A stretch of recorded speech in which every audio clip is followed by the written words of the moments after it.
Nous sommes donc au coin du feu, avec Boulet, avec Esther, avec Marie, avec Patrick Beau, avec Nota Bene, avec Mimi et avec Ad.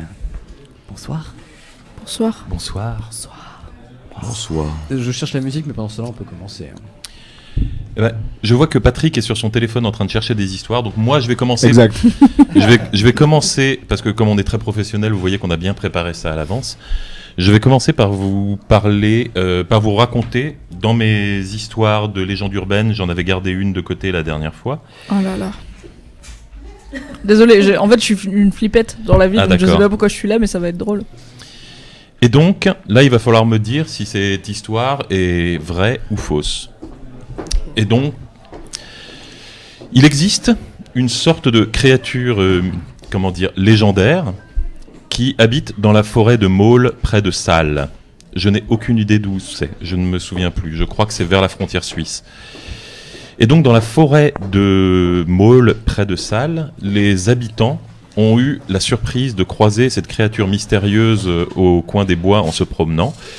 Et donc plusieurs familles ont témoigné, c'est une histoire qui est assez récente, qui date de 2014, et ont témoigné avoir vu les suivants de loin dans les bois, la silhouette d'un homme vêtu d'une grande gabardine kaki, semblant dater de la guerre, avec une capuche rabattue sur la tête, et portant un masque à gaz, donc ne laissant voir aucune expression de son visage. Et donc évidemment les gens ont eu très peur, et cette histoire a commencé à enfler, et on s'est mis à collecter des témoignages, et on s'est rendu compte que des dizaines de personnes avaient aperçu ce soldat mystérieux qui les suivait de loin comme ça dans les bois, qui quelquefois les approchait relativement près, c'est-à-dire que quelquefois il se retournait et le type était là à 3 mètres, et quelquefois il le voyait simplement passer au loin dans les bois, et rien d'autre.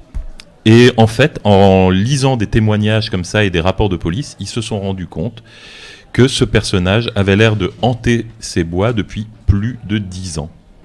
Donc au début, évidemment, ils ont cru à un plaisantin, et en fait, ils ont retrouvé des témoignages comme ça datant de la fin des années 90, je crois. Il me semble que ça va même plus loin que 10 ans.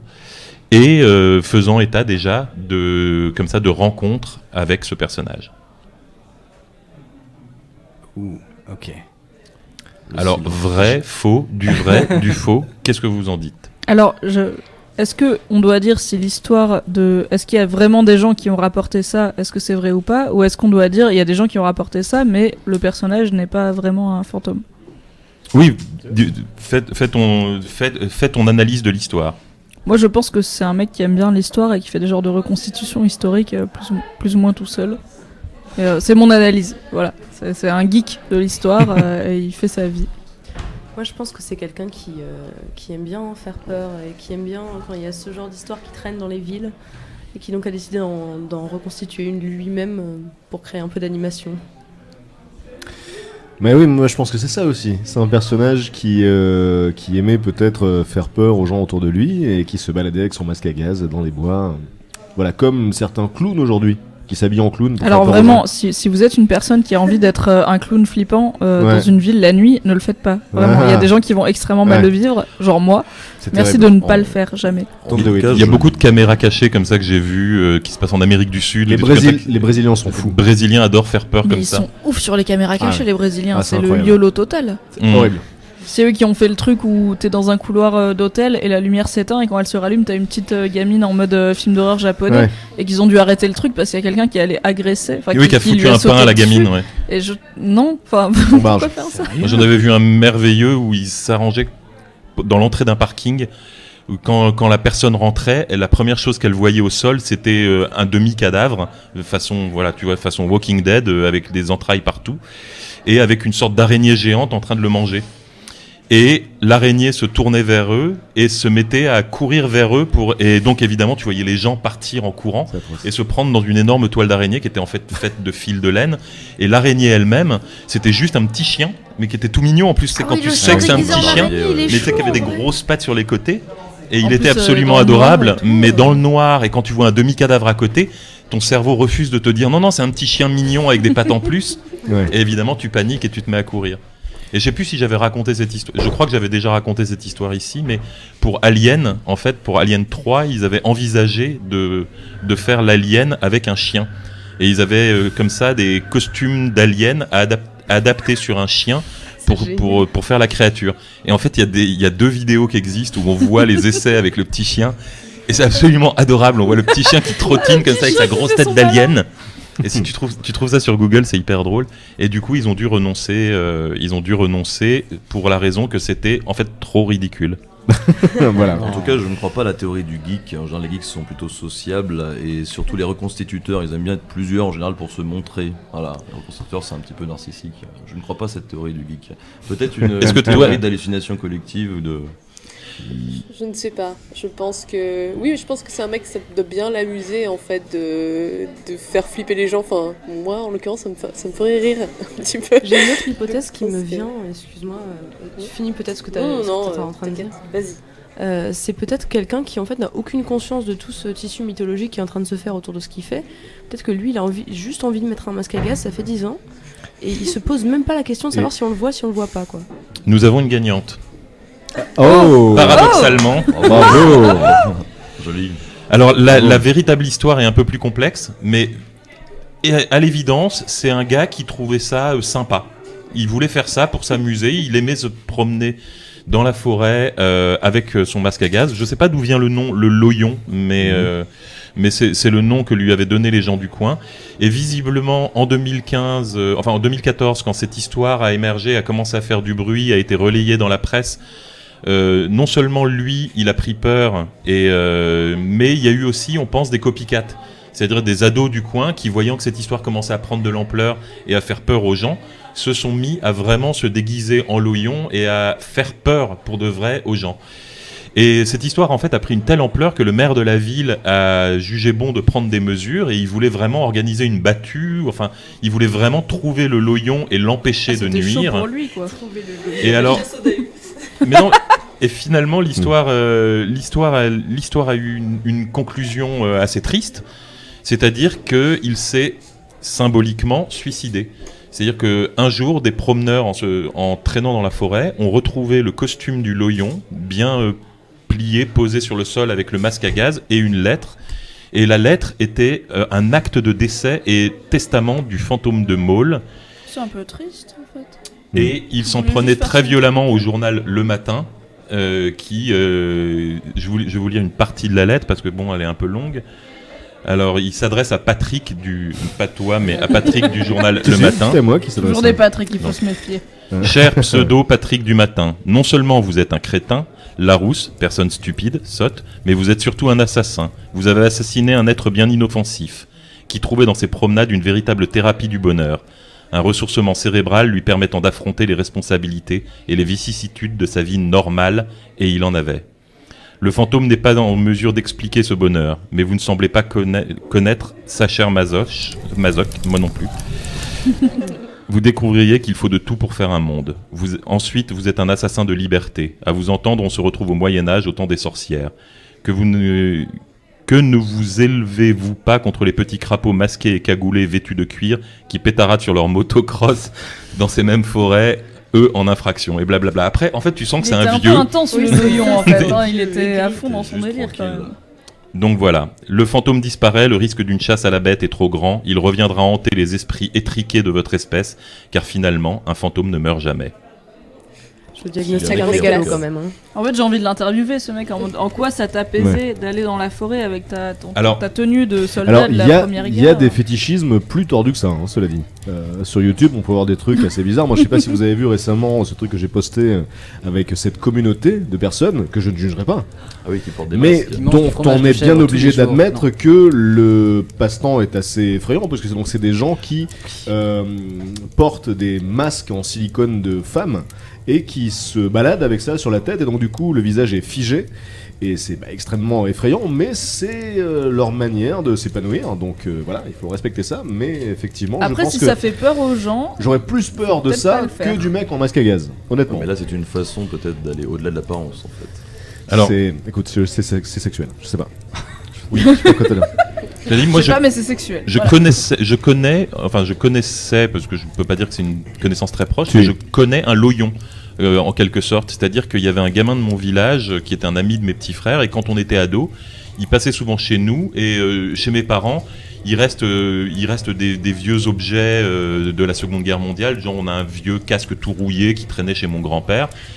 Et le gars adorait venir chez nous pour prendre ce vieux casque. Il prenait je crois qu'il portait de temps en temps un fusil de chasse, mais qui n'était pas chargé, parce qu'il avait pas de permis de chasse ni rien, il avait juste récupéré ça. Et il se promenait dans le village en disant qu'il faisait sa ronde. Et pour lui, c'était une manière de faire sa promenade.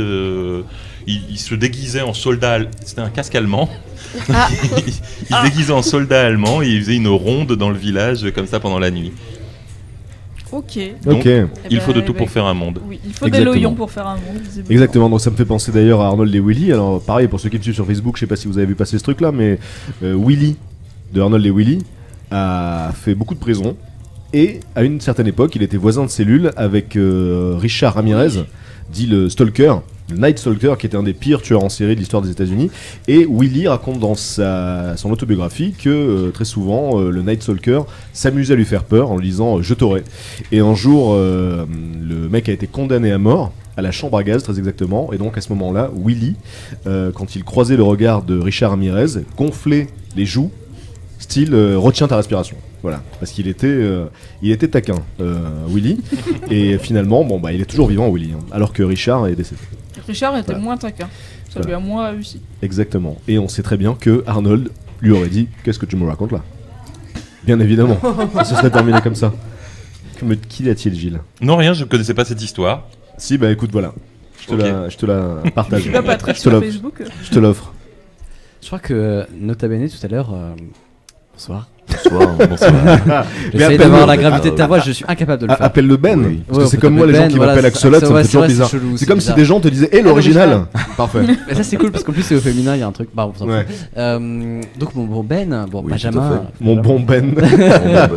Toi tu m'as dit tout à l'heure que tu n'avais pas d'histoire d'horreur, mais que tu n'avais que des histoires vraies, Ah. un peu flippantes. Non, mais moi, C'est mieux. disons que je me suis un petit peu renseigné sur la torture au Moyen-Âge. Et le simple fait de me mettre à la place de certaines personnes qui ont pu vivre des expériences tout à fait désagréables, ça me procure un sentiment D'excitation. d'excitation. Faut le dire. Voilà, Tout n'est pas sexuel, Patrick, d'accord. d'inconfort assez, Ouais. voilà, assez douloureux. Par exemple, je ne saviez pas si vous savez que pour écarteler des gens, ce qu'on voit peu dans les films finalement, c'est qu'on tranchait souvent leurs tendons. Les ligaments, oui. Les ligaments. Sinon, ça résistait Alors, est-ce que trop. c'est Damn it. pire de les trancher ou de pas les trancher?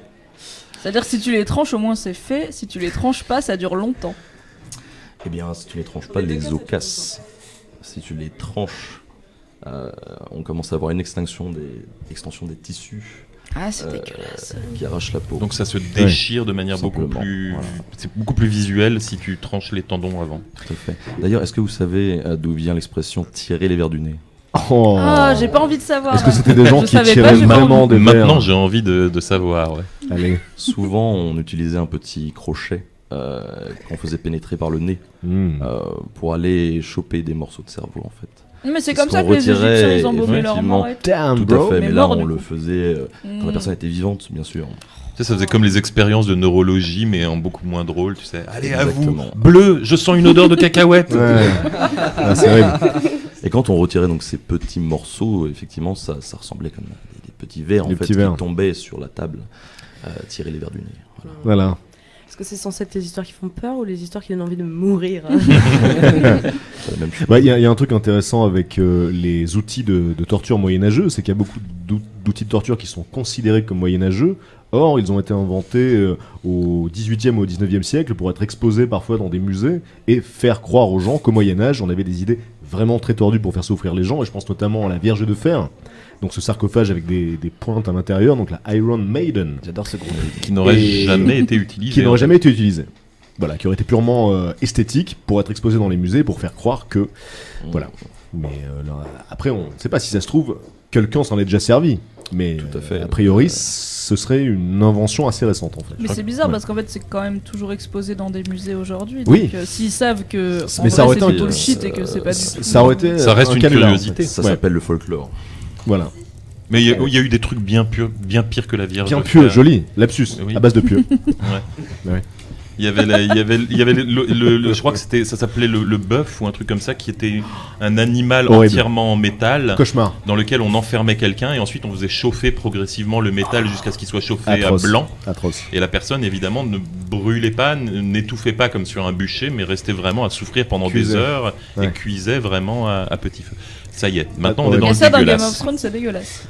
Alors, ce que j'aime bien avec Game of Thrones, c'est que personne sait exactement comment le prononcer. Thrones. On a Oui. l'impression que ça se passe. Goth. Mais le TH, on est extrêmement Game of mauvais. Thrones. On a l'impression que ça se passe à Lyon, tu sais, Game of Thrones. Et En plus, j'ai eu des séances d'orthophonistes pour apprendre à ne plus mettre ma langue entre mes dents Oui. parce que je zozotais. Donc je suis c'est comme absolument les, incapable de parler correctement. les raps dans le train, Oui. tu sais. Game of Thrones Un et les wraps, je sais jamais comment le prononcer.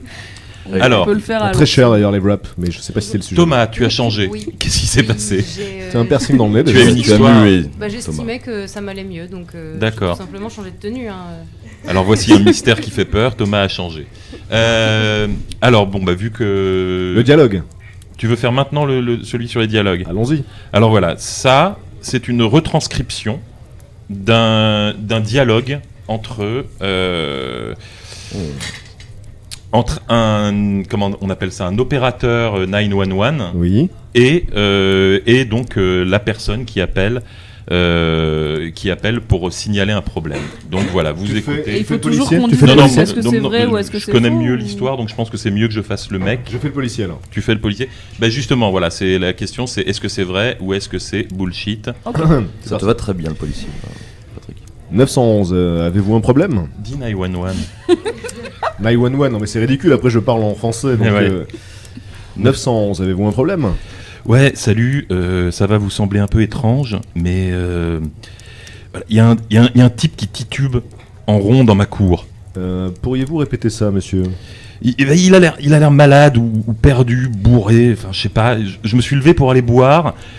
J'ai entendu la neige crisser devant la porte-fenêtre du jardin. J'ai jeté un œil et attendez, je le vois là. Il est à environ 10 mètres de la fenêtre. Il y a quelque chose qui va pas. Quelle est votre adresse, monsieur? 1617 Quarry Lane, Pinellas Pass. Je vais envoyer une voiture de police, mais nous n'avons personne dans le secteur pour le moment. Êtes-vous seul dans votre maison, monsieur? Oui, je suis seul. Pouvez-vous confirmer que toutes vos portes et fenêtres sont verrouillées? Reste en ligne avec moi. Alors, je sais que c'est fermé devant, mais je vais vérifier la porte d'entrée. Alors, merci au fait. Hein. Je sais que ça doit paraître bizarre et j'espère vraiment que... Monsieur? Vous êtes toujours là? Il est toujours dans le jardin, mais... Qu'est-ce que... Il a la tête en bas. Monsieur, restez avec moi. Qu'est-ce qui se passe?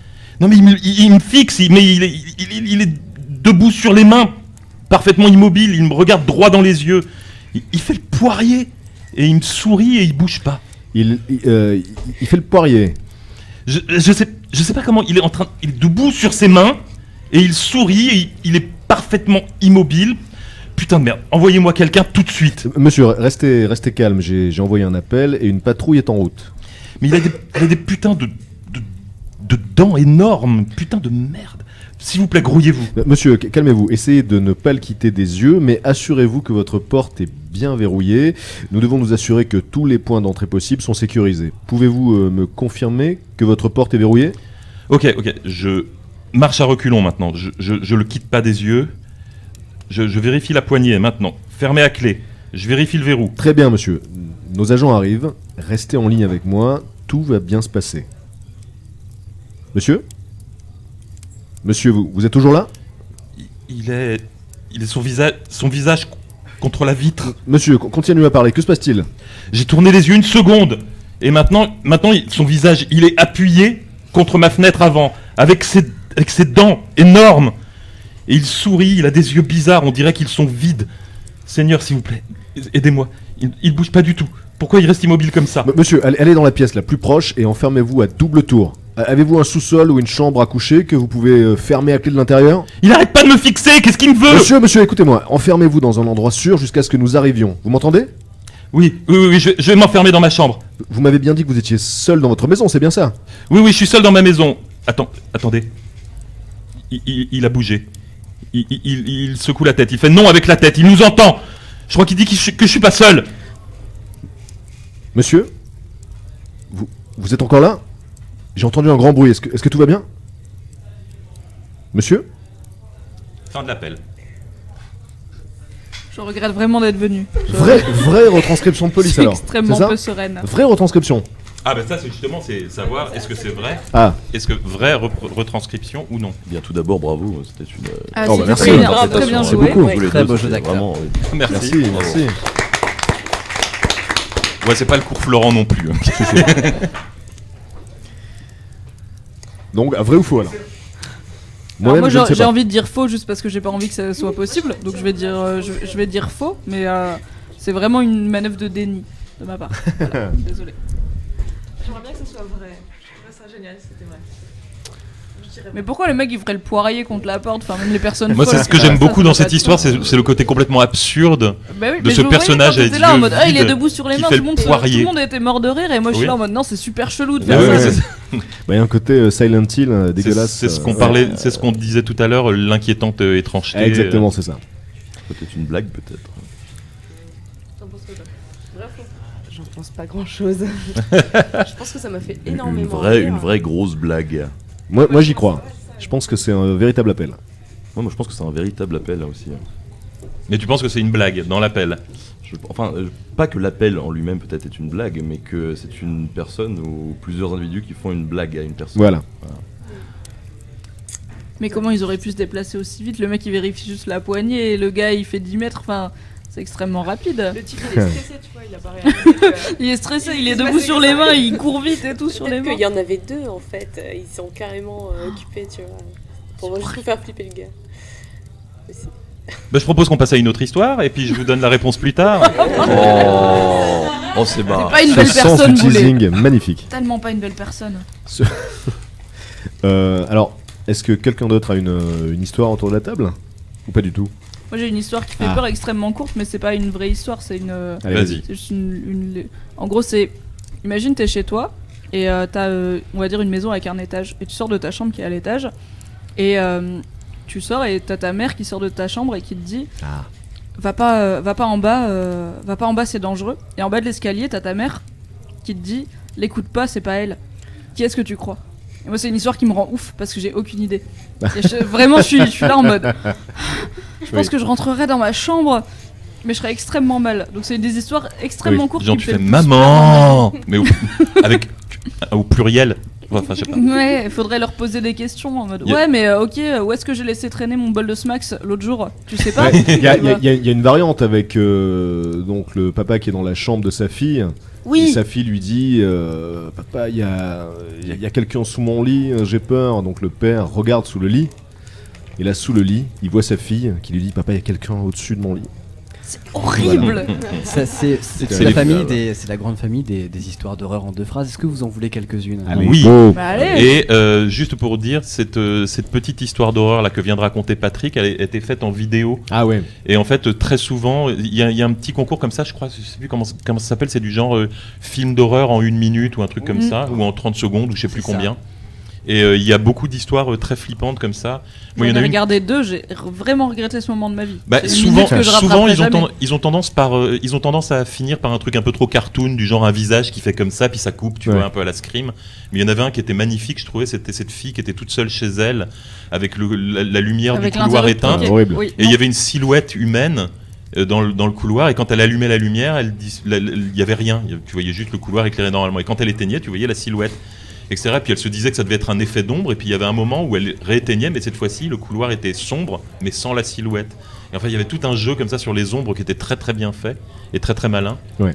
Donc, histoire Il y en a- d'horreur en 2 Il lignes. y en a une que j'aime bien, mais qui est un peu dans l'esprit du très bon mangaka Junji Ito. Oh. C'est-à-dire que c'est très graphique. Genre spirale et tout. Très- Horreur. très génial, excellent. Choper ça, c'est vraiment parfait. Mon frère et moi sommes liés à la hanche. Les mouches ont commencé à se rassembler après sa mort. Oh mon beau Dieu. C'est la fameuse aussi histoire la plus courte du monde, là, tu sais. L'histoire d'horreur la plus Non, courte du c'est monde. pas d'horreur, alors la légende dit qu'on avait demandé à...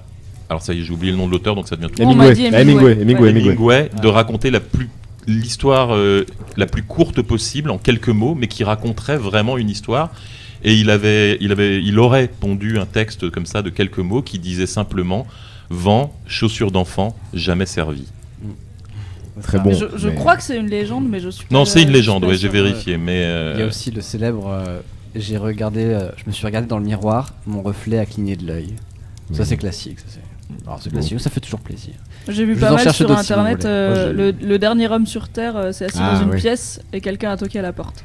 Ah oui. Ça, c'est classe. Dans mon téléphone, j'ai une image de moi en train de dormir. J'habite seul. C'est Ah, génial. je vais partir. C'est leur- Je suis pas bien. Moi j'ai vécu un traumatisme étant plus jeune en fait. Oh. Je venais de déménager dans une très grande maison, j'avais toujours vécu en appartement. Mes parents m'avaient laissé seul, je devais avoir 12 ans, quelque chose comme ça. Et chez moi j'étais dans mon canapé, c'était une maison à étage. J'étais seul et j'ai entendu quelqu'un descendre les escaliers.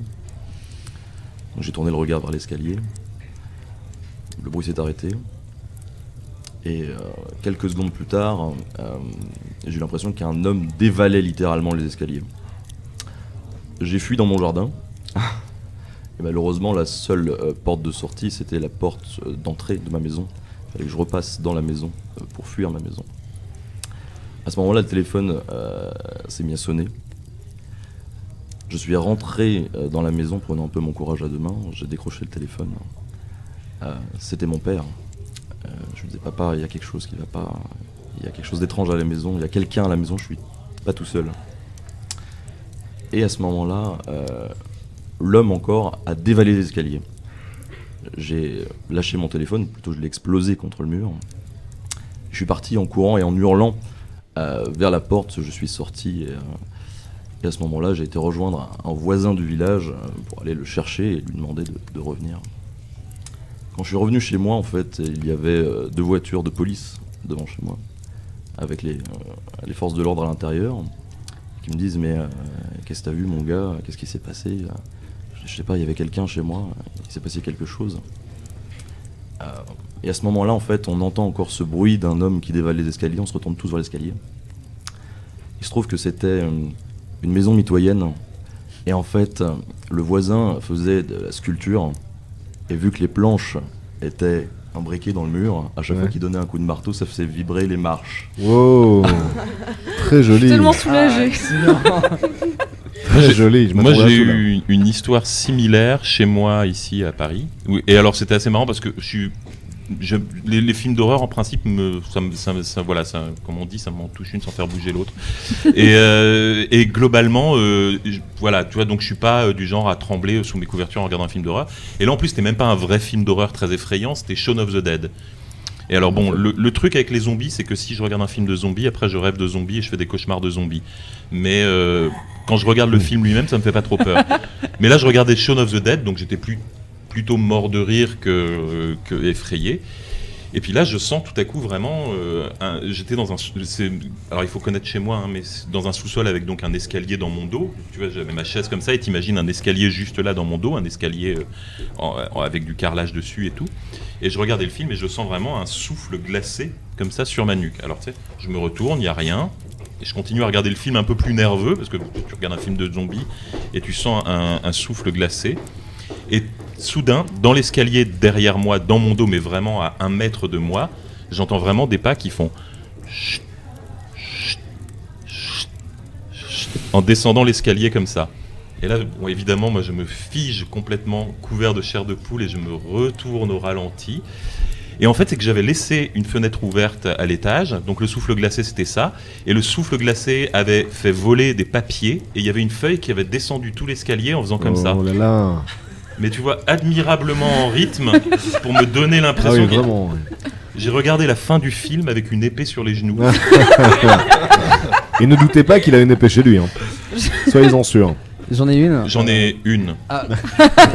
Une épée, enfin. Elle est très une Seule, épée, bien bien sûr, une unique épée. J'arrive pas à dormir, murmura-t-elle en se faufilant dans mon lit avec moi. Je me suis réveillé tout froid, en train d'essayer de me dégager de la robe dans laquelle elle avait été enterrée. Oh non, Dieu. Allez, Oh, elle est salut. mignonne celle-là. Vous en avez une autre? Alors j'en ai une en tête là, je l'ai vu vite fait tout à l'heure en checkant sur le net un petit peu parce que c'est vrai que bon tu m'as un petit peu pris au dépourvu, on peut le dire comme ça. Oh, Donc complètement, cette oui. histoire est sympa, mais c'est juste une histoire, hein. Par contre c'est pas une histoire vraie, c'est une histoire de peur qu'on raconte au coin du feu. Donc c'est l'histoire d'un chasseur qui se balade en forêt et qui perd son chemin. Et la nuit commence à tomber, donc il accélère le pas, et puis il tombe sur une vieille cabane, apparemment abandonnée. Il rentre à l'intérieur de la cabane, la nuit tombe, et à l'intérieur de la cabane, il n'y a personne. La cabane est vide, à l'exception d'un vieux lit dans un coin, donc il se couche, et il allume une bougie.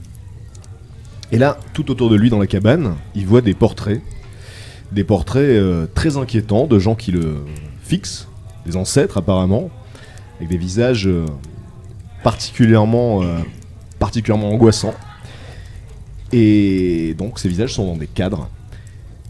Et il éteint la lumière et il réussit à s'endormir. Et le lendemain matin, quand il se réveille, donc le soleil inonde la cabane parce qu'il n'y avait pas de portrait, que des fenêtres. C'est horrible. Mais je sais pas, parce que Voilà. Patrick, en même temps, il raconte comme si c'était un fait intéressant, tu sais. Mais elle est tellement de belle facture cette histoire. Mais mon oui. Dieu. Ah, merci. J'ai envie d'avoir oui. des volets toute ma vie, en fait, de jamais les ouvrir en mode on sait pas. Mais j'ai un vrai truc que si je suis chez mes parents, donc il y a une maison, parce que moi j'ai un appart à je sais pas quel étage, donc c'est pas possible, mais si je suis chez mes parents qui ont une maison, je suis incapable de regarder la fenêtre la nuit ou d'ouvrir les volets la nuit, parce que je me dis toujours, c'est peut-être le moment où il y aura quelqu'un. Ouais, ouais. Et même si c'est un pauvre cambrioleur ou un pauvre gars paumé, je vais en fait juste me rouler en boule dans un coin et appeler 911 et dire venez vite, Ouais. il est sur les mains. Il a des grandes dents. Ah, pourquoi il avait des grandes dents, Boulet? J'en sais rien, moi. Mais, moi, j'avais une grande terreur des tableaux. J'avais toujours peur qu'ils se mettent à bouger comme ça, les posters. Bah je oui, je mettais jamais de posters d'affiches avec des visages. J'avais toujours peur. Et curieusement, ça a été complètement guéri avec l'arrivée du GIF animé. Parce que maintenant, c'est l'inverse. À chaque fois que je vois une image, je m'attends à ce qu'elle bouge. Ouais. Ouais. Et le fait que ça existe pour de vrai, que la science nous l'ait apporté, merci la science, ben voilà, ça m'a guéri d'une sorte de phobie. Moi, je me souviens encore enfant de l'angoisse que je ressentais quand mes parents me demandaient de descendre la poubelle à la cave. Et que Mais tu ouvrais enfin. cette porte Classique. où éventuellement la lumière, on l'allumait depuis le bas des escaliers. Bah oui, Et donc il fallait sinon c'est forcément pas drôle. descendre vers l'obscurité en sachant pas ce qu'attendait. Alors j'ai une vraie Ouais. histoire de fantôme si vous voulez. Ah, allez. Allez, c'est parti. Attends, Mais c'est vrai et fantôme. Vraie histoire, mais de fantôme. Non mais je vais vous expliquer en quoi c'est une vraie histoire de fantôme, c'est-à-dire que là pour le coup je connais tous les protagonistes vu que j'en fais partie. Et voilà, mes grands-parents ont une vieille maison bourgeoise dans les plaines de la Saône. Et dans cette vieille maison bourgeoise, il y a une chambre qu'on appelle la chambre du fantôme. Et la chambre du fantôme s'appelle comme ça pour une très bonne raison, c'est que une des anciennes propriétaires, alors je ne saurais pas vous dire, je crois que ça a une centaine d'années, mais une des anciennes propriétaires est morte dans cette maison. Et elle est morte de manière assez violente, comme je vous expliquerai plus tard. Mais toujours est-il que on y allait toute notre enfance avec mes frères et sœurs. On a tous fait des cauchemars monstrueux dans cette maison. Même maintenant, quand j'en parle à mes oncles et tantes, eux qui ont vécu et grandi dans cette maison, disent aussi qu'ils faisaient toujours des cauchemars liés à cette maison. Ils n'ont rien fait pour arranger les choses. Hein. J'ai une tante qui collectionne les poupées en porcelaine. Donc vous imaginez une collection de poupées en porcelaine dans une vieille baraque bourgeoise glaciale à 4 heures du matin. Et donc voilà, donc c'est vraiment le cliché que vous avez en tête de la maison hantée, cette maison peut l'être. Un peu moins maintenant parce qu'elle a été pas mal rénovée, mais quand j'étais gamin, elle était comme ça. Et ado, on y est allé avec mes frangins et un ami de mes petits frangins qui pour le coup ne connaissait pas du tout la maison, ne connaissait pas les histoires qui y étaient liées. Et on dormait dans la fameuse chambre du fantôme, on avait mis plein de lits et on dormait à 4 dans la maison du fantôme. Au milieu de la nuit, le gamin, l'ami de mes petits frères, se met à hurler, comme vraiment comme tu hurles quand tu es attaqué et qu'on en veut à ta vie. Et donc on se réveille tous, on le voit en train de hurler et de se débattre dans son lit, donc on le réveille et on lui dit mais qu'est-ce qu'il y a, Puis il disait il y avait une vieille femme. Et puis on le regarde, on lui dit non, enfin tu gigotais dans ton lit et tout, et puis et là il dit si il y avait une vieille femme qui flottait au-dessus de mon lit, elle m'a attrapé et elle me disait rends-moi mes jambes. Et alors là on s'est tous décomposés et on a tous eu l'espèce de frisson glacial, c'était que l'ancienne propriétaire avait été en fait quittée par son mari et s'était suicidée en prenant de l'arsenic à l'ancienne quoi, et avait en fait agonisé, paralysée dans une chaise, ne pouvant plus se déplacer. Elle avait perdu l'usage de ses jambes et elle a mis 3 jours à agoniser en hurlant dans la maison avant de mourir. Oh mon Dieu. Et le gamin, donc pas du tout au courant, nous a raconté cette histoire, et même maintenant en la racontant, ça fait quand même encore un petit truc. Alors, il y en a une qui me revient à l'esprit là. Est-ce que vous connaissez l'histoire du D-Book? Donc ce démon le démon de la démonologie juive. Il est circoncis. Voilà, exactement. Un démon qui aurait hanté une sorte de petite armoire à vin qui a été vendue sur eBay il y a une quinzaine d'années de ça. Et donc j'ai trouvé cette histoire absolument géniale parce que jusqu'à aujourd'hui il n'y a pas de démenti en fait par rapport à l'authenticité de cette histoire. Donc il y a une quinzaine d'années, quelqu'un vend sur eBay une espèce de vieille armoire, voilà, pour ranger des bouteilles de vin, et cette armoire a été achetée sur un vide-grenier par un homme qui voulait faire un cadeau à sa mère. Donc, comme il savait que sa mère appréciait les antiquités, ça sonne. Ça sonne à la porte, alors qu'on est tous là. Premier, on n'avait pas répété. C'est le monstre. Donc, vraiment, personne va y aller. il va sur un vide-grenier, il voit cette antiquité, et il décide de l'acheter pour l'anniversaire de sa mère. Et là, la personne qui lui vend la boîte lui explique que cette boîte appartenait à sa grand-mère qui avait survécu au camp de la mort et qui avait toujours gardé très précieusement cette boîte avec elle parce qu'elle prétendait que la boîte était possédée par un démon, donc le D-Book, et elle se refusait formellement à l'ouvrir, et elle ne voulait absolument pas ni la donner ni la vendre. Mais comme elle était morte, la famille avait décidé de se débarrasser de cette boîte. Et donc la petite fille de cette femme explique à l'acheteur que la boîte n'a jamais été ouverte depuis la mise en garde de la grand-mère, et que donc s'il décide de l'acheter et qu'il l'ouvre, ce sera à ses risques et périls. Donc le gars ne croit pas trop à ces histoires, donc il décide d'acheter la boîte, il la ramène chez lui, et avant de l'offrir à sa mère, il l'ouvre par curiosité, et à l'intérieur, donc, il voit un symbole kabbalistique gravé, je crois un vieux bougeoir, quelques objets, des allumettes, quelque chose comme ça, et donc il décide de la donner à sa mère, et je crois qu'avant de la donner, il a conservé la boîte chez lui quelques temps, et plusieurs phénomènes étranges ont commencé à apparaître. Mais comme il était très cartésien, il a décidé que c'était juste une pure coïncidence, et il a donné la boîte à sa mère comme convenu. Et sa mère, dans les jours qui ont suivi, a fait une attaque. Et par la suite, donc quand son fils est venu la voir à l'hôpital et qu'elle a recouvré ses esprits, il lui a dit je ne veux plus voir cette boîte chez moi. Donc il a récupéré. Et là, les phénomènes se sont amplifiés. Donc du coup, il a décidé de la mettre en vente sur eBay, en prévenant... Toujours la meilleure solution. Voilà. eBay. Vend objet hanté, pas cher. Il a expliqué tout ce qui s'était passé, quelle était l'histoire de la boîte, ce qui lui était arrivé, etc. Et qui cherchait à se débarrasser de la boîte pour passer évidemment la malédiction à quelqu'un d'autre, et que donc la personne qui achèterait la boîte devrait le faire en toute connaissance de cause et la revendre à 10 de ses amis. Et voilà, pour 10 fois plus cher. On sait que sur internet il y a des gens qui sont à la recherche d'objets occultes, chargés, possédés, et donc il y a une personne qui a décidé d'acheter cette boîte et qui a ouvert un blog pour raconter ce qui se passait, et en fait le truc l'a totalement dépassé puisque des événements terribles ont commencé à apparaître dans sa vie. Des apparitions, des déplacements d'objets inexpliqués, des drames dans sa vie personnelle.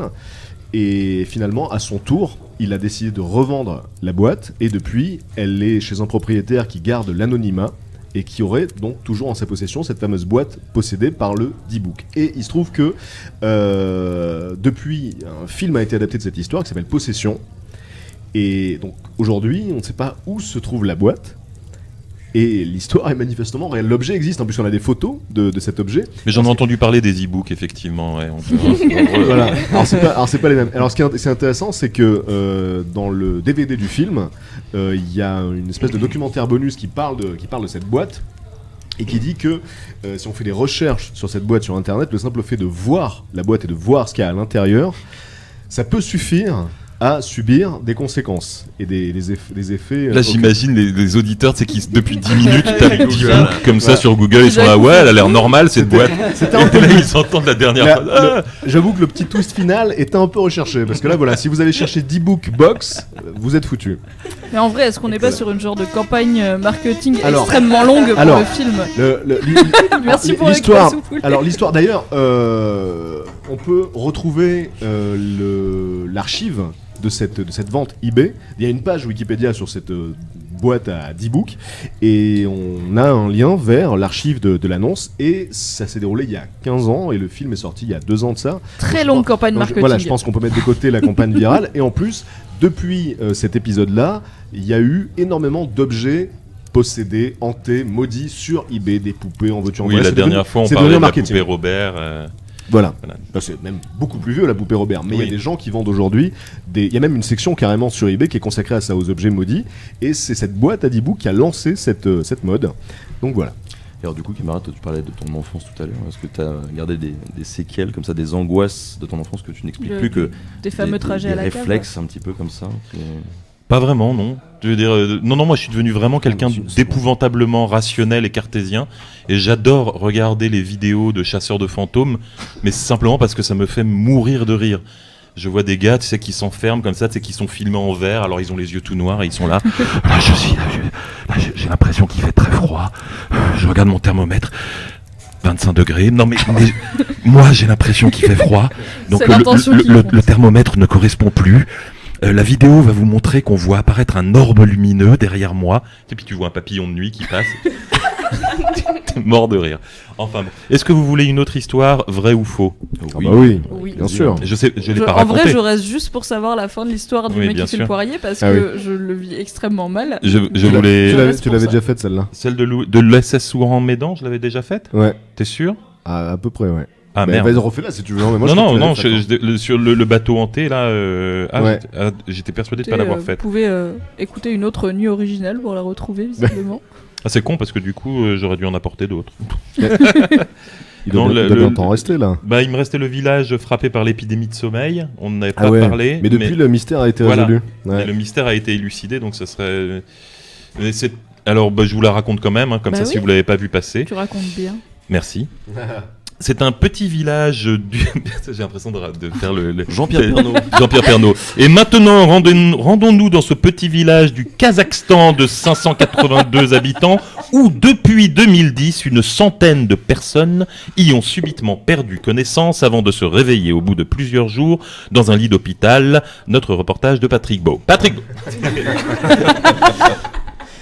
Alors oui, mais on peut la résumer cette histoire. On peut la Donc, résumer. effectivement, dans un village du Kazakhstan, il y a eu une espèce d'épidémie étrange d'endormissement impromptu. Des gens s'endormaient à volonté, quoi. On peut le dire comme ça, une espèce d'épidémie très très bizarre.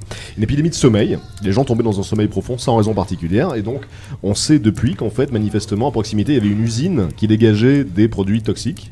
C'est bien ça.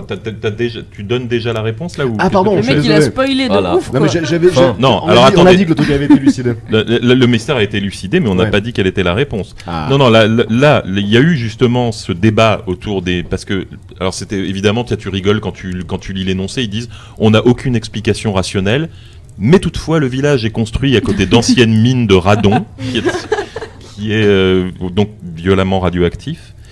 Mais effectivement, le phénomène paraissait étrange parce qu'il avait l'air d'atteindre des gens complètement, de manière complètement aléatoire, c'est-à-dire que des gens qui étaient là depuis 50 ans se portaient très bien et ne tombaient pas endormis, et des gens qui venaient juste en visite le week-end, tombaient dans les pommes et se réveillaient 3 jours plus tard, et des gens voyaient des choses effrayantes, ils décrivaient des trous noirs pendant leur sommeil.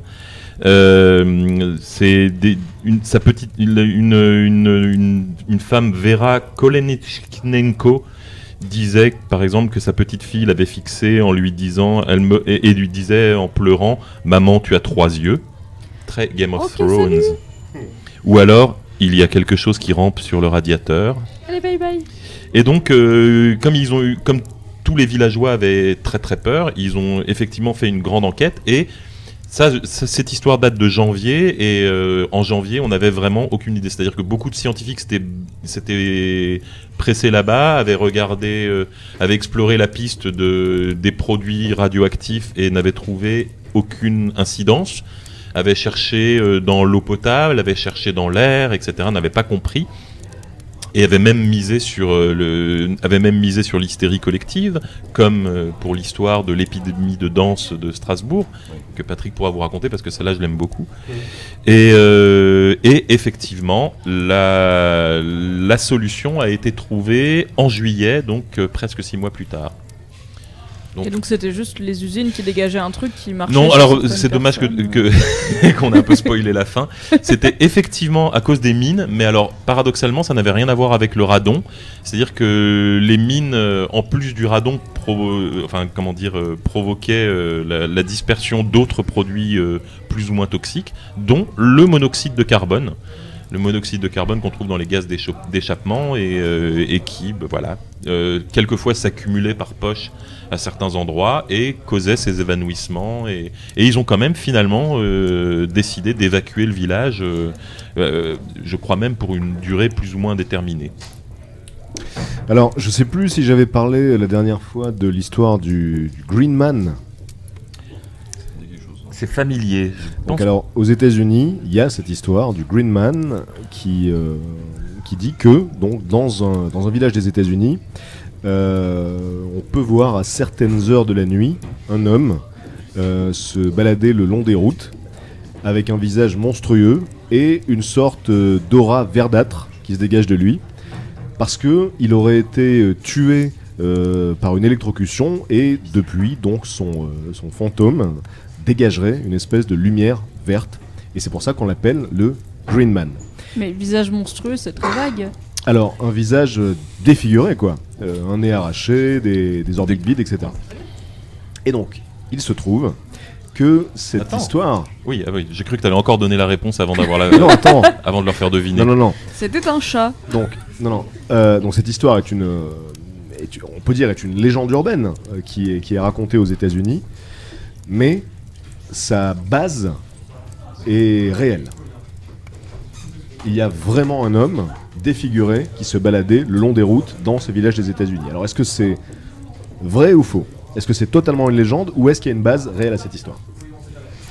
Ça rejoint un petit peu l'histoire du masque à gaz de tout à l'heure. Moi je pense que je sais, donc je vais pas la dire parce que je pense que Alors avant qu'il réponde, est-ce que je peux demander sur le forum si la dernière fois j'ai raconté vraiment cette histoire du vaisseau fantôme, l'SS Ouran-Médan ? Parce que je te l'ai raconté avant qu'on vienne au micro, mais je sais pas si je l'ai vraiment raconté à l'antenne. Au pire, je pense qu'il y a beaucoup de gens qui sont là qui seraient ravis de la réentendre. Ouais, c'est que ça craint quand même. Si au bout mais demande à tout hasard, on verra. Si je l'ai déjà raconté, on la fera en version dans 30 courte. secondes. Chat, tu as la question. Est-ce que on a déjà posé cette question ? Et donc, réponse à la question de Patrick. Oui. Donc en fait, ta question c'est en bas. Est-ce que cette légende est-ce qu'il y avait vraiment un monsieur qui se promenait ou est-ce qu'ils l'ont purement et simplement inventé ? Est-ce que c'est une histoire totalement légendaire ou est-ce que la base est vraie ? Canular, fond de vérité, fantôme, coup publicitaire. Apparemment, radicalement, cette histoire n'a pas été racontée. N'a pas été racontée. Ah, tu vois. Bah ouais, je me suis trompé. Parce que moi je la connaissais.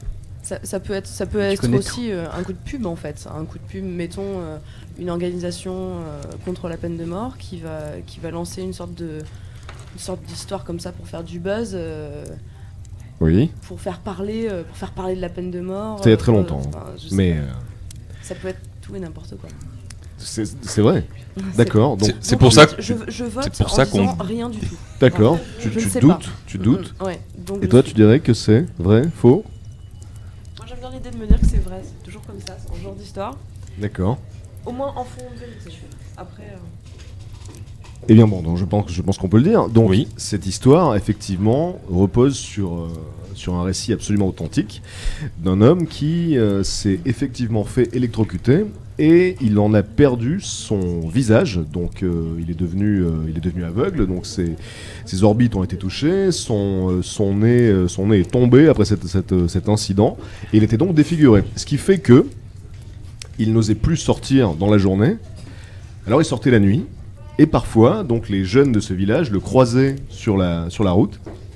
Et donc, les jeunes menaient des expéditions dans l'espoir de croiser ce malheureux personnage qui n'avait d'autre choix que de se balader la nuit pour éviter de faire des émeutes, quoi. Et donc, sur cette histoire vraie, c'est greffé l'histoire du Green Man. On a rajouté la lumière verte. Qui évidemment n'était pas là, mais il y avait ce lien avec l'électricité qui lui était réel. Et donc là aussi on peut voir des photos de l'homme qui a inspiré la légende du Green Man, qui était donc à l'époque vraiment une personnalité du village où ça s'est passé. Et donc voilà, c'est terrible de se dire que c'était parfaitement vrai. Donc, en fait, on peut presque imaginer qu'à un moment, ces gamins qui ont croisé ce type-là lui ont dit mais qu'est-ce qui t'est arrivé? Il a répondu j'ai été électrocuté. Ils en ont déduit que c'était un fantôme, qu'il était mort et qu'il était revenu, quoi. On peut tout imaginer, mais je pense que en fait, souvent dans ces légendes urbaines, quand t'as un fond de vérité, ce qui est assez marrant, c'est de voir les détails. Par exemple, le halo vert comme ça autour du personnage, c'est un truc qu'on retrouvait dans l'histoire du col là, en Sibérie où les personnages étaient retrouvés, étaient censés avoir une couleur orange et avoir été radioactifs. Col de Djatlov. On adore les mystères les histoires d'enlèvement par des extraterrestres, c'est toujours très drôle à cause de ça. C'est-à-dire qu'il y a des gens qui trouvent un cercle brûlé dans le sol et puis t'as 3 personnes qui prennent une photo en disant c'est soit un barbecue, soit un vaisseau spatial, on n'en sait rien. Et le lendemain, l'histoire devient il y avait des très fortes traces de radioactivité alors que c'est jamais dit nulle part, tu vois. Alors je pense à un truc moi que je trouve très très flippant, c'est les enfants qui croient voir des trucs. Est-ce que vous avez dans votre entourage des enfants qui croient voir des choses la nuit? Alors moi personnellement, donc, j'ai été cet enfant par exemple. Moi c'est aussi, vrai, oui. Je l'ai été. 2 yeux rouges à travers chaque fenêtre toutes les nuits. Alors, j'ai un couple d'amis dont le fils a 5 ans et c'est un gosse adorable. Il est plein de vie, il est pas du tout dans un trip glauque ou quoi que ce soit, mais il a des problèmes pour dormir parce que il est persuadé qu'il y a des êtres dans sa chambre qui le regardent. Et donc un soir, il a dit à ses parents, il y a des hommes sans bouche qui me parlent. Et ce qui est dedans, déjà, on peut imaginer le truc. Silence will come.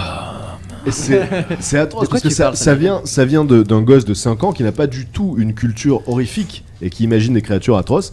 Et donc, ce qui est assez étonnant, c'est que la mère de ce petit garçon, elle, pense que les enfants ont une sorte de connexion spirituelle avec l'au-delà, qui voient des choses qu'on peut pas voir. Ça veut dire que cette femme pense qu'il y a réellement des entités monstrueuses dans la chambre de son fils et elle vit avec ça, quoi. Elle s'inquiète pas plus que ça, quoi. Tranquillement. C'est comme les chats quand d'un elle coup se ils dit fixent que- un truc dans le mur Voilà. et il fait Il y a des gens qui pensent il y a un que truc. voilà, les chats sont connectés et donc voilà, il y a beaucoup d'enfants. Donc vous disiez que vous connaissez comme ça des enfants qui Pardon, voient. mais voient- juste rebondir sur la mère, c'est quand même génial. On est en train de s'interroger sur les raisons pour lesquelles ce gamin continue à avoir des créatures dans sa chambre et on apprend comme ça entre la poire et le fromage que sa mère y croit totalement. Ouais. J'ai envie d'y voir un rapport quand même. Alors, Je sais pas si c'est Oui, une analyse trop psychanalytique. sans doute que ça doit peut-être l'encourager dans ses visions, mais en tout cas, c'est lui qui invente ses visions. Il dit ce qu'il Oui. voit. Moi, C'est ça que je trouve flippant. Moi. Je pense que souvent, justement, ce qui est effrayant ne naît pas de ce qui nous est complètement étranger. C'est-à-dire que tu vas pas faire des cauchemars avec des méduses tout de suite, quoi. Il faut vraiment qu'il y ait quelque chose de familier qui petit à petit se décale vers le pas familier. Donc effectivement, un enfant qui est habitué à voir des visages et qui tout à coup imagine un visage sans bouche, ça devient terrifiant. Et moi, je me souviens que quand j'étais petit, une de mes grandes frayeurs nocturnes, un de mes cauchemars récurrents, c'était des gens qui pouvaient enlever leur visage, tu sais, l'arracher comme si c'était une très fine peau. Comme les petits plastiques sur les coques de portable, sauf que tout le visage partait avec, comme ça. Et je me souviens que ça me faisait très peur quand j'étais gamin. Mais tu vois, j'ai envie de dire, c'est pas simplement parce que t'es pas connecté à un truc dans le surnaturel, c'est simplement que tu fais des associations d'idées et que quand tu te mets à les visualiser, ça fait très très peur. Et puis quand t'es petit, t'as du mal à faire la différence entre ce que t'imagines, ce que tu rêves et ce qui est réel, quoi. Donc bon, la confusion est facile à faire. Et j'ai un pote qui, lui, avait une grand-mère qui avait des visions parce que donc elle était sénile en fait. Et il m'a raconté donc une histoire où il était chez sa grand-mère et elle l'appelle. Donc elle était dans sa chambre. Elle l'appelle, elle crie. Donc il arrive dans la chambre et elle lui dit dis-lui d'arrêter de me regarder. Alors qu'il n'y avait personne dans la chambre évidemment. Dis-lui d'arrêter de me regarder, dis-lui d'arrêter de rire. Et donc il lui dit mais il n'y a personne de qui tu parles, t'es seul dans la chambre. Et elle dit mais si, le clown là, Le clown dans le coin de la chambre. Allez, bye bye. Toujours Je les casse. connards de clowns, quoi. Purée. Dis-lui Non, je suis d'arrêter. désolé, en plus j'ai des amis clowns. Dis-lui Vraiment, je vous aime, mais c'est une mauvaise Ah ouais, idée. non, c'est terrible. Et donc, du coup, là, il y a cette situation où le mec sait que sa grand-mère hallucine du fait de sa sénilité, mais où il y a ce semblant de doute Ouais, c'est malaisant. qu'il puisse y avoir effectivement une entité que lui ne perçoit pas, mais que sa grand-mère perçoit parce que, justement, son cerveau est altéré, etc. Et donc, à plusieurs reprises, donc, elle lui a fait ce coup-là en lui disant « Dis-lui d'arrêter de me regarder, dis-lui d'arrêter de rire ». Mais ce qui veut dire que dans l'esprit de sa grand-mère, il y avait effectivement un clown dans le coin de la pièce qui la regardait et qui se moquait d'elle. Donc voilà. Ça, Alors, c'est ça me fait très beaucoup- réel, mais juste c'est- un petit aparté qui me fait beaucoup rire, c'est que tu as raconté cette histoire qui était assez effrayante et en arrière-plan il y avait Thomas Hercouet qui donnait des instructions et donc tu sais je t'entendais raconter l'histoire et en arrière-plan j'entendais Moi, j'ai juste chopé le canard en plastique. En fait, je me suis permis de ramener sur le devant de la scène un certain Bob, celui Oui. que vous voyez si Salut, présent. Salut Bob. C'est un micro binaural. On va faire une expérience tous ensemble. Je vous propose un truc Bon. de mettre un casque tout de suite. Vous pouvez d'ailleurs. Est-ce que quelqu'un, genre toi Esther ou toi Mimi ou toi Ad, vous pouvez chuchoter dans une des deux oreilles de cette tête qui est juste en face. Mettez un casque. Bonsoir, Oh. j'aime bien lui. c'est inversé. Ouais, Je c'est l'entends à inversé. droite Ouais, alors moi que par la aussi. gauche. Pareil. Oh là là. Attends, voilà, 2 secondes. Bobby. On va faire ça va être mieux. Attends. Voilà. Hop. Et. Vas-y, rechuchote pour voir. Ceci est un test. Bonsoir, c'est de l'ASMR. Ok, ça marche absolument. Je vous propose de couper les micros que vous avez maintenant. Je vais booster le micro en binaural pour voir si ça marche. On va juste voir si ça marche. Peut-être que ça va être un fiasco total. Mais j'ai envie qu'on fasse la suite en binaural. Je coupe vos micros progressivement. On a tout fait. Je peux pas couper le mien. Vous donc, pouvez coupe-le continuer à parler. Là on entend autour de très la bizarre. tête. Mais on- Je vais monter le son pour que ce soit encore plus. Il y a que moi normalement que vous entendez ça au résonne milieu. un peu, ouais. Je vais juste monter le J'ai son. l'impression d'être drogué. Continuez à parler Je suis peut-être. derrière Au toi, pire, juste derrière ta coupez vos tête. casques si vous fait trop bizarre. Je viens de chercher. Coupez vos casques si ça fait trop bizarre. Vous entendez peut-être pas. Ça peut-être que ça vous le fait pas. Ou ça vous fait de la stéréo. D'accord, ça marche pour vous. On va voir. C'est un test. Peut-être que ça n'a pas marché, Est-ce mais que en tout cas, ça va marche faire pour un. les auditeurs. Donc, c'est très bizarre parce que quand je me parle, je m'entends parler derrière moi. Mais très derrière, c'est perturbant. comme On va monter le l'histoire son de la pour que ce soit petite plus fille, grand. sous le lit et sur le lit. Mais oui, j'ai tourné la tête. Continuez à parler. Racontez une histoire. On Alors, va se faire une je histoire en suis à binaural ma pour droite. tester. Alors j'en profite pour La fameuse repartir histoire, moi, mais- sur la fameuse. Je suis- Ah, tu veux raconter une histoire? Bah, c'était par rapport à ce que on disait. Ah, c'est Alors, trop bizarre. J'ai vachement mal. Vas-y, continue, peut-être sans le On casque alors. parlait des histoires de ce qu'on ressentait pendant l'enfance et des peurs qu'on avait. Et en fait, j'ai une histoire un peu bizarre, mais quand j'étais petite, j'ai grandi dans une maison qui était en Haute-Savoie et c'était une maison de pierre, en pierre. Et il y avait des escaliers en fait pour aller du rez-de-chaussée aux chambres. Alors attends, juste interromps une seconde. En revanche, il faut faire vraiment le silence complet dans Ouais, la salle parce on que vous là, du entend. coup, on vous entend vraiment 2 fois plus. Vas-y, Ça va, vous m'entendez? donc la dame de Haute-Savoie. Maison en pierre, c'était surtout ça que j'avais retenu. Maison en pierre. Et en fait, donc tous les soirs pour pouvoir aller se coucher, on avait besoin de monter les escaliers. Donc moi j'étais enfant avec mes 2 grands frères qui ont 10 ans et 15 ans de plus que moi, donc bien plus grands. Et en fait, j'ai le souvenir, étant petite, j'ai raconté cette histoire plein de fois à ma mère, mais elle pense que je fabule. Mais j'ai le souvenir que quand on montait les marches d'escalier qui sont donc en pierre, et bien à un moment donné, je ne savais jamais laquelle, mais en mettant mon pied sur la marche, j'avais mon pied qui rejoignait la marche d'en dessous en fait, comme si la marche était molle. Et j'avais décrit ça plusieurs fois à ma mère en disant je ne sais jamais quelle marche ce sera, mais à chaque fois que je prends le chemin de la chambre le soir, il y a un moment donné, il y a une marche qui est molle et voilà, je ne sais pas laquelle. Et elle me disait non, c'est toi qui te fais peur parce que c'était une maison un peu vieille, il y avait plein de bruit et j'avais peur pour plein de raisons. Et puis, il n'y a pas très longtemps, il y a genre quelques années, j'étais avec mes frères et puis on discute de ça. Je leur parle de la maison, enfin, tu te souviens de la maison en pierre, machin. Et moi, j'ai quitté cette maison, j'avais même pas 10 ans. Et je leur raconte cette histoire. Ah oui, moi j'avais très très peur, j'avais l'impression qu'il y avait une marche qui était molle. Et en fait, il se trouve que mon frère, qui a 9 ans de plus que moi, a eu exactement la même expérience dans cette maison. À chaque fois qu'il montait à l'étage, il avait également une marche qui lui paraissait molle. Simplement, il n'avait pas décrit de la même façon que moi à ma mère. Il disait, à chaque fois je rate une marche. Et quand on a parlé ensemble, en fait, c'était la même description. C'était le fait que la marche rejoignait le pied dessous, en fait, quand on appuyait dessus. Et on n'a jamais su qu'elle était... Mais c'est un truc médical très connu qui s'appelle le syndrome de la marche molle. Et on n'a jamais su ce qui s'est passé. Moi, Cette maison a été vendue.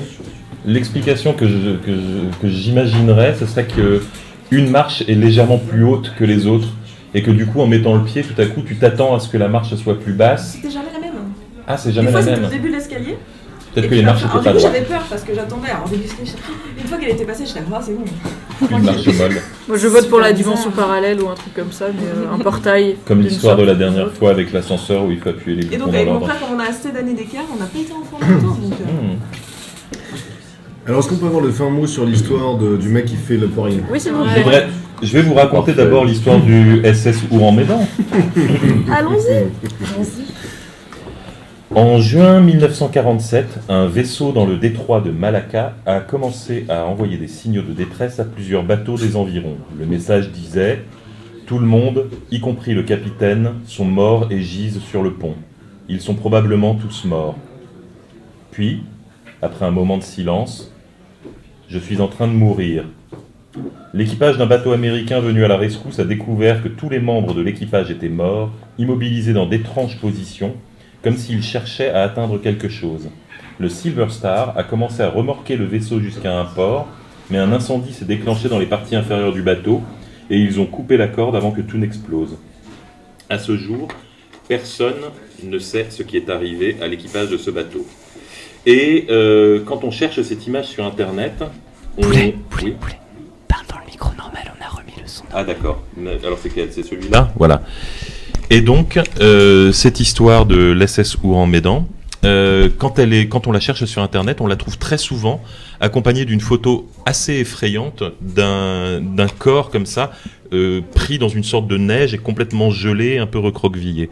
Et cette photo a une importance, donc je vous la raconterai plus tard. Mais donc, voilà l'histoire du SS Ouran-Médan. Donc, à part Patrick qui connaît l'histoire, fake, réalité, fait divers monté en salade, en mayonnaise, vous me dites. Je crois que c'était un fait divers, mais j'en suis plus vraiment sûr. Bon, en tout cas, j'ai déjà entendu cette Ouais. histoire quelque part. Moi, je vote pour un fait divers, c'est-à-dire qu'il y a vraiment des gens morts sur un vaisseau et qu'il y avait une bonne raison en fait d'avoir une position extrêmement chelou, mais que du coup on a préféré oublier la bonne raison et en faire une histoire mystérieuse. La raison d'avoir une pause complètement chelou, ça peut être quelque chose comme une crampe, enfin la pause. C'est pas Ouais, forcément mais qu'ils une aient... crampe, c'est pas contagieux. Non, non, mais la maladie en elle-même peut être contagieuse. Ils ont simplement vrai. eu la même. Ils ont été frappés par quelque chose qui faisait qu'ils avaient tous le bras comme ça. Et ils essayent d'atteindre que dalle, quoi. Je sais pas. Ok.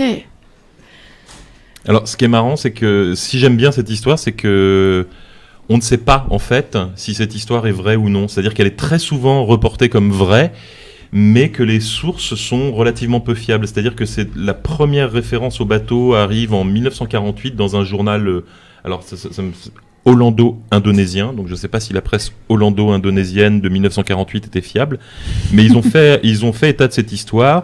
Elle ressurgit dans un magazine américain dans les années 50.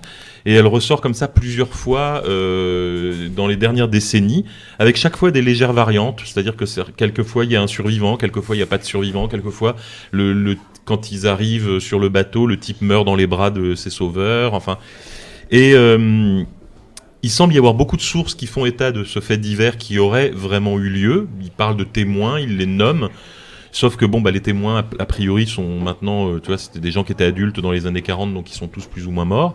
Et aussi, la moitié des trucs sont vrais et la moitié des trucs sont pas vrais. C'est-à-dire que le Silver Star dont ils font état existe vraiment. C'est un bateau qui a vraiment existé. Donc ça paraît vraiment comme ça super étonnant qu'ils aient nommé un vrai bateau pour ce fait divers. Mais en revanche, le l'Ouran-Médan, le bateau qui est censé avoir été retrouvé, n'apparaît sur aucun registre. Et le Silver Star, c'est ça, oui, ne fait état d'aucune archive comme ça de remorquage. Et alors ce que j'aime bien dans cette histoire, donc, c'est la photo qui l'illustre la plupart du temps sur Google de ce corps glacé, qui pour le coup est une histoire qui plairait à Patrick, parce que c'est une histoire qui est extraordinaire, mais vraie. C'est la photo, en fait, en cherchant d'où elle venait, j'ai retrouvé sa source, et c'est la photo de Jean Hilliard, qui est une jeune américaine du Minnesota de 19 ans, qui en fait a voulu rentrer un soir chez elle. Elle avait dit qu'elle dormait chez une copine, mais elle a vu que la neige commençait à tomber, et elle s'est dit, non, je vais rentrer avant d'être coincée ici. Elle a pris sa voiture et à mi-chemin entre chez son amie et chez sa mère, elle s'est retrouvée coincée. La neige l'a complètement recouverte dans sa voiture. Le lendemain, ses parents et son ami se sont inquiétés parce que sa mère a demandé pourquoi elle rentrait pas et l'ami a dit mais elle est rentrée hier soir. Donc ils ont l'ami a fini par faire le trajet. Alors là, il faut admettre que l'ami avait un certain cran. C'est-à-dire qu'à mi-chemin, elle a retrouvé la voiture avec le corps gelé de Jean, qui était vraiment, mais quand on dit gelé, c'est-à-dire qu'elle raconte qu'elle a voulu l'emmener à l'hôpital en pensant qu'elle était morte, et elle l'a soulevée, elle n'arrivait pas à la faire à rentrer dans sa voiture parce qu'elle ne pouvait pas la plier. C'était vraiment à ce point-là. Donc elle a ouvert le coffre, et elle a mis son ami en biais comme ça, et elle a roulé jusqu'à l'hôpital. Ils ont commencé à faire dégeler le corps comme ça, à laisser le corps dégeler lentement pour simplement parce que je sais pas, j'imagine que c'est plus poli. Et j'imagine avec des sèches-cheveux, voilà. C'est comme quand tu dégivres ton frigo. Je crois que on les met dans l'eau tiède dans ces cas-là. Et toujours est-il qu'en la faisant dégeler, au bout d'un moment, un infirmier a senti un pouls. Et donc ils ont continué à la dégeler très prudemment jusqu'à un moment où en fait elle était toujours inconsciente, mais son cœur a recommencé à battre normalement. Et il se disait, elle a passé la nuit gelée comme ça, donc elle est foutue à tout jamais. Et en fait, elle s'est réveillée et n'a jamais fait preuve d'aucune séquelle. Donc c'est un cas de mystère médical. Est-ce qu'on peut dire que c'est la première cryogénisation qui marche ? C'est pas voulu. Voilà, c'est la première coup, cryogénisation involontaire. Bon, elle n'est pas restée très longtemps, elle serait restée quelques heures gelée, mais ça reste quand même très impressionnant. Et c'est simplement le principe de jamais briser la chaîne du froid aussi. Enfin, toi, c'est comme. D'ailleurs, c'est fou de se dire qu'actuellement, il y a des dizaines de personnes qui sont cryogénisées, qui attendent que dans le futur, une technologie permette de les ramener à la vie. Donc imaginez tous ces gens dans des caissons qui s'imaginent vraiment que, voilà, dans un futur proche, on les ramènera. Et il y avait eu cet épisode de Striptease, extrêmement marquant, où on voyait un homme qui avait cryogénisé sa femme et qu'il avait mise dans une espèce de congélateur avec un hublot dans une pièce de son château, parce que c'était un délire à la Frankenstein, donc le mec était châtelain, et il avait un faciès de savant fou, donc avec des cheveux blancs hirsutes sur les côtés, et donc ce mec vivait seul dans son château avec sa femme congelée dans un frigo équipé d'un hublot. Donc parfois il allait la voir pour lui parler, pour voir comment elle se portait, donc elle se portait plutôt pas mal évidemment, puisqu'elle était réfrigérée. Stable. Voilà, alors depuis, je sais que l'homme qui était dans ce documentaire est mort. Je sais pas ce qu'il était devenu du corps de sa femme, mais si vous avez l'occasion de tomber sur cet épisode de Striptease, c'est un des plus glauques qui soit un des plus impressionnants, parce qu'on ne peut qu'imaginer l'ambiance des soirées qui devait régner dans ce château, quoi. Encore une fois, épisode de Docteur Who, vous en dites bien. Ah oui, ce qui est absolument génial quand même, c'est de se dire que cette nana, elle a été cryogénisée. Lui, on imagine qu'a priori, s'il la garde, c'est qu'il a envie de la retrouver un jour, donc il a dû être cryogénisé aussi. Si ça se trouve, dans 2000 ans, ils vont être réveillés, elle va le regarder, elle va dire bah dis donc, t'as pris un coup de vieux, quoi. Bah oui. Non, parce que dans 2000 ans, s'ils arrivent à les réanimer tous les deux, on peut imaginer qu'ils auront fait des programmes en chirurgie esthétique aussi. Genre, ils lui mettront 2-3 cellules souches dans le cul, et puis le mec, j'ai 20 ans, des cheveux, alors ma jeunesse. Alors, Striptease, tu te foutais de ma gueule. Qui est-ce qui rigole maintenant? Je voudrais juste, alors peut-être avant une dernière, et puis on va passer au jeu de Lucien Mène qui vous propose un petit moment de bonheur et de tendresse. D'abord, pour faire un appel, est-ce qu'il y a Bonjour Tristesse, Mathieu de Bonjour Tristesse qui vient de nous retrouver? Salut, coucou, il y a Wax qui est là, Valentin Vincent, il y a moult monde beau et doux ici. Est-ce que vous avez, vous, des histoires d'horreur, des trucs comme ça qui vous sont arrivés, peut-être un peu flippants, que vous connaissez? Non, bah tout le monde, on est tellement bonne ambiance ici. Moi, il m'est arrivé un truc et ça m'a un peu fait un peu sursauter. J'étais en Suisse, j'ai passé une semaine en Suisse. Et en Suisse, en fait, mon téléphone portable de l'époque ne captait pas. C'est-à-dire que j'avais pas l'option qui permettait d'avoir du réseau hors de la France. Je pouvais pas appeler, je pouvais pas envoyer de texto, je pouvais pas recevoir d'appels, je pouvais pas recevoir de texto. C'est déjà terrifiant. Et c'est déjà l'angoisse. Et je me couche, et à 1h du matin, mon téléphone sonne. Impossible de savoir ce qui s'est passé.